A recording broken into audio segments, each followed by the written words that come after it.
بسم اللہ الرحمن الرحیم۔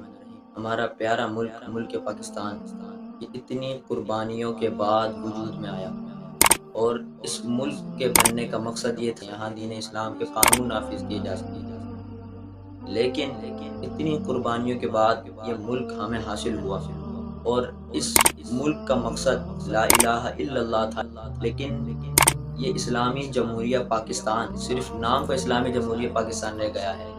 معذرت کے ساتھ ہم سب کے سامنے ہے کہ آج ہمارے سامنے اتنا غلیظ اور گندا قانون پاس ہوا جو کہ ٹرانسجینڈر بل کے نام سے ہے۔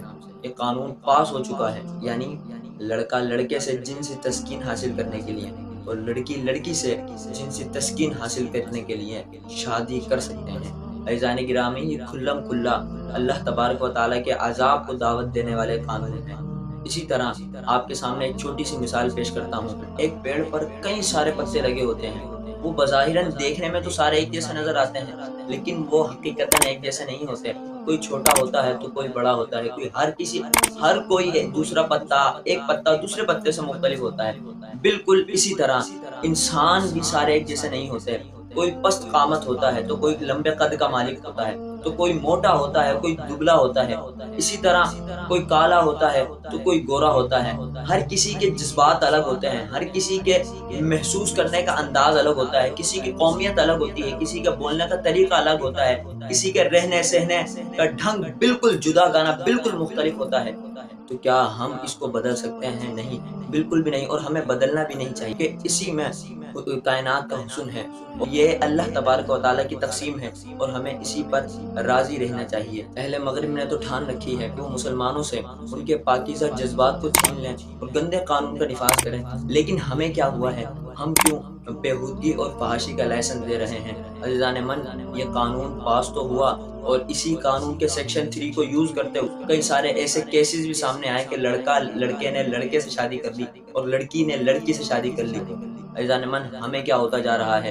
کہیں پھر ایسا نہ ہو اگر ہم ابھی خاموش رہے، ابھی صرف مرد سے شادی کر سکتا ہے اور عورت سے شادی کر سکتے ہیں، یہ قانون پاس ہوا ہے، لیکن اگر ہم خاموش رہے تو کہیں ہماری یہ ناپاک اور گندی حکومت یہ قانون پاس نہ کر دے کہ بھائی کی بہن سے اور بہن کے بھائی سے شادی ہو جائے۔ یہ کمبختی تو انسانوں میں آئی ہوئی ہے، اے لڑکا، لیکن ایکچولی میں مجبور ہوں، مجھ میں فیلنگ تھی لڑکیوں والی ہے، اور کمبخت تو مجبور نہیں ہے، تو نے انسانی فطرت کو تبدیل کیا ہے۔ اب اس کا حل یہ دیکھیے، اگر ایک شخص کو شراب اور ہیروئن پی پی کر عادی ہو جائے، شراب اور ہیروئن پی پی کر اس کا عادی بن جائے، اب اس کے سامنے دودھ پیش کیا جائے، اس کو مزہ ہی نہیں آ رہا، فیلنگز چینج ہو گئی نا۔ اب اس کا حل کیا ہے؟ اب اس کی فیلنگز چینج ہو گئی، اس کو دودھ پینے میں مزہ نہیں آ رہا، اس کو مزہ آ رہا ہے سٹے لگانے میں۔ کیا اس کی وجہ سے معاشرے میں شراب، ہیروئن اور سٹا لیگل ہو جائے گا؟ اور کمبخت تو خود تو خراب ہو رہا ہے، ساتھ ساتھ بیسیوں کو اور بھی ساتھ خراب کر رہا ہے۔ تو اسلام میں